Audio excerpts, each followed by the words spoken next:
semuanya, perkenalkan nama saya Nipude Nadia dengan NIM SF2306050. Nah, pada video ini saya akan menjelaskan tentang struktur sel lengkap atau bagian-bagian dari struktur sel. Nah, untuk mengetahui lebih lanjut, silahkan disimak video ini. Teman-teman pasti sudah tahu apa sih sel itu?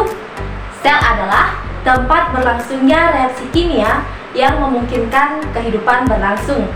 Diperkirakan jumlah sel di tubuh manusia adalah sekitar 37 triliun sel. Lumayan banyak kan? Nah, untuk yang pertama yang kita bahas adalah retikulum endoplasma. Retikulum endoplasma merupakan organel yang memiliki membran berbentuk jala. Terdapat 3 bentuk retikulum. Terdapat 3 bentuk retikulum endoplasma, yakni lamella, vesikula, dan tubula.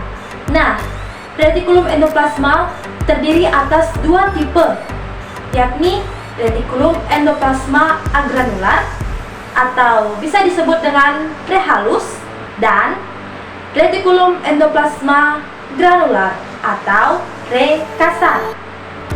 Yang pertama yang kita bahas adalah retikulum endoplasma agranular halus yang terletak di sebelah sini.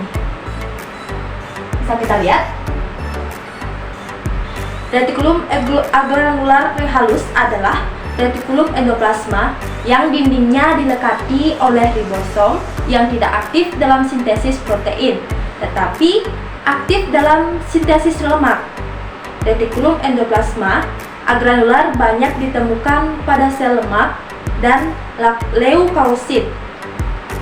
Yang kedua ada retikulum endoplasma granular atau kasar yang terletak di sebelah sini, bentuknya mirip jala, yaitu retikulum endoplasma yang dindingnya dilekati oleh ribosom yang terlibat dalam sintesis protein. Membran dinding retikulum endoplasma banyak mengandung enzim yang berkaitan dengan sintesis protein. Retikulum endoplasma granular juga berperan dalam transportasi protein dan materi kimia lain. Baik, di sebelah sini ada mitokondria. Jadi, mitokondria merupakan organel sel bermembran yang bersifat aerob. Ukuran mitokondria bervariasi bergantung pada jenis sel.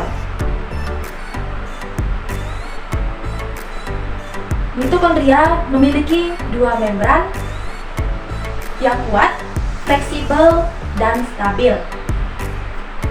Membran yang membatasi mitokondria tersusun atas lipoprotein atau membran bagian dalam membentuk tonjolan-tonjolan untuk memperluas permukaan yang dinamakan kristal mitokondria. Kemudian, mitokondria mengandung cairan atau matriks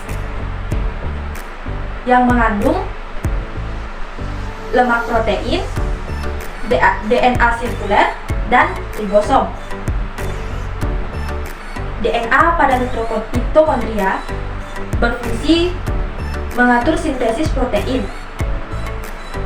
baik dalam sitoplasma maupun dalam ribosom. Berikutnya ada inti sel atau nukleus. Bisa kita lihat terdapat 3 inti sel. Nah, inti sel merupakan organel yang sangat penting bagi kehidupan. Inti sel berperan mengendalikan seluruh kegiatan sel. Pada umumnya, sel mengandung 1 nukleus. Akan tetapi, beberapa organisme memiliki jumlah nukleus yang bervariasi, seperti pada gambar ini. Jadi, bagian-bagian inti sel terbagi atas 3 bagian, yakni membran inti atau selaput inti, nukleolus, dan nukleoplasma. Yang pertama yang kita bahas adalah mengenai membran inti atau selaput inti. Jadi, membran inti adalah bagian terluar dari inti. Membran inti adalah bagian terluar dari inti sel. Membran inti memisahkan nukleoplasma dengan sitoplasma. Fungsi membran inti sel secara keseluruhan adalah mengadakan pertukaran zat dengan sitoplasma. Pada membran inti terdapat pori yang berfungsi dalam pertukaran makromolekul. Kemudian yang kedua ada anak inti atau biasa disebut dengan nukleolus. Bisa kita lihat? Nukleolus dapat ditemukan di dalam nukleus. Dalam jumlah nukleus bergantung pada spesies dan jumlah kromosom.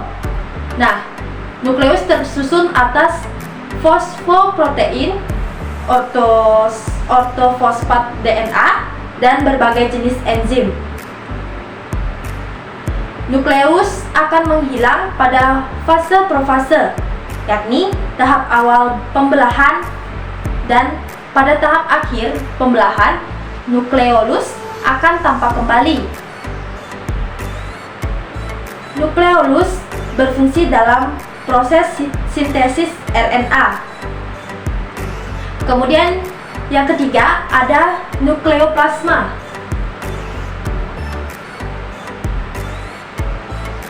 Nah, nukleoplasma adalah cairan inti atau karyotin yang bersifat transparan dan semi-solid atau kental.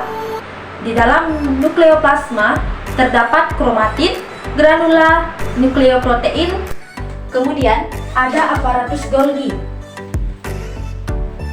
Aparatus Golgi atau badan Golgi adalah salah satu organel terbesar yang ditemukan oleh seorang ahli dari Italia, yaitu Camillo Golgi. Badan Golgi tersebar pada seluruh sitoplasma. Badan Golgi memiliki membran yang banyak mengandung enzim. Dalam badan Golgi terdapat karotenoid, asam lemak, dan vitamin C. Fungsi badan Golgi yaitu yang pertama, membentuk vesikula excretorius, yakni kantung untuk membungkus zat yang akan dikeluarkan dari sel. Kemudian yang kedua, membentuk membran plasma. Yang ketiga, membentuk dinding sel atau pektin, hemiselulosa, dan selulosa dibentuk dalam badan Golgi. Dan yang terakhir, membentuk akrosom pada sperma dan kuning telur pada sel telur. Kemudian, di sini terdapat sentriol pada gambar yang berwarna hijau ini. Ini merupakan sentriol. Nah, sentriol adalah organel silinder yang terdiri dari mikrotubulus, yaitu molekul berbentuk tabung atau untaian protein. Sentriol biasanya ditemukan dalam sel eukariotik. Sentriol dapat melakukan beberapa fungsi. Fungsi-fungsi dari sentriol yaitu yang pertama, sentriol memiliki fungsi untuk membentuk tulang mitosis yang ada pada sel hewan tinggi. Meskipun tanpa DNA, sentriol mampu membentuk sentriol baru. Yang kedua, sentriol dapat diubah menjadi tubuh basal dan kemudian berkembang menjadi silia dan flagella. Yang ketiga, sentriol membantu dalam pembelahan sel dengan membentuk pusat pengorganisasian mikrotubulus. Yang keempat, dari dua sentriol distal membentuk ekor atau filamen aksial. Pada saat tahap profase, sentriol akan berjalan berlawanan dengan sel dan akan membentuk benang spindel. Yang kelima, benang spindel akan berkewajiban atas segregasi sel kromosom ke dalam sel anak. Kemudian terdapat lisosom. Nah, lisosom adalah organel yang berbentuk bulat yang dibatasi oleh sistem membran tunggal. Lisosom dihasilkan oleh aparatus Golgi yang penuh dengan protein. Lisosom menghasilkan enzim-enzim hidrolitik seperti proteolitik, lipase, dan fosfatase. Enzim hidrolitik berfungsi untuk mencerna makanan yang masuk ke dalam sel secara fagositosis. Selain berfungsi untuk pencernaan, lisosom juga berfungsi untuk menghasilkan zat kekebalan sehingga banyak dijumpai pada sel-sel darah putih.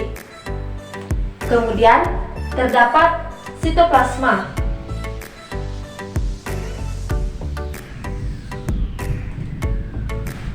Nah, sitoplasma adalah bagian sel yang terbungkus membran plasma. Sitoplasma terdiri dari air, protein, karbohidrat, lemak, mineral, dan vitamin. Sitoplasma berfungsi sebagai tempat penyimpanan bahan kimia sel yang penting bagi metabolisme, seperti enzim-enzim, ion-ion, gula, lemak, dan protein. Kemudian terdapat membran sel.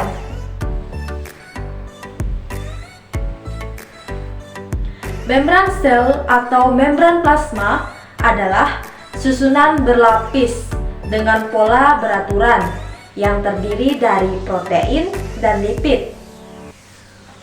Keberadaan membran sel berfungsi untuk mengatur masuknya bahan-bahan ke dalam sel dan keluarnya zat-zat dari dalam sel.